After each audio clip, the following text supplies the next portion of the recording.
அரசு பணிகளை ஆய்வு செய்ய ஆளுநருக்கு முழு அதிகாரம் உள்ளது என்று பாஜக மாநில தலைவர் நயினார் நாகேந்திரன் தெரிவித்துள்ளார்.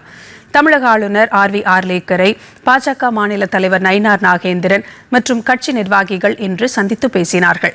இந்த சந்திப்புக்கு பிறகு செய்தியாளர்களிடம் பேசிய நயினார் நாகேந்திரன், புதிய தாவேக அரசு பொறுப்பேற்று 54 நாட்களில் பாலியல் குற்றங்களும் போதைப்பொருள் சம்பவங்களும் அதிகரித்துள்ளன என்றும், முந்தைய திமுக அரசுக்கும் தற்போதைய தாவேக அரசுக்கும் எந்த வித்தியாசமும் இல்லை என்றும் குற்றம் சாட்டினார். தாவேக கட்சியினரே தவறுகளில் ஈடுபடுகிறார்கள் என்பதற்கான ஆதாரம் தம்மிடம் உள்ளது என்றும், குற்றவாளிகள் மீது எடுக்கப்பட்ட நடவடிக்கைகள் குறித்து வெள்ளை அறிக்கை வெளியிட வேண்டும் என்றும் அவர் வலியுறுத்தினார்.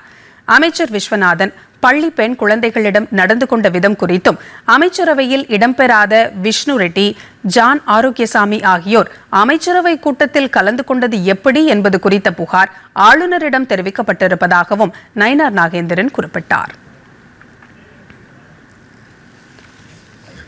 இந்த ஆட்சி பொறுப்பேற்று கிட்டத்தட்ட 54 நாட்களில் 151 கற்பழிப்பு சம்பவம் நடந்திருக்கிறது.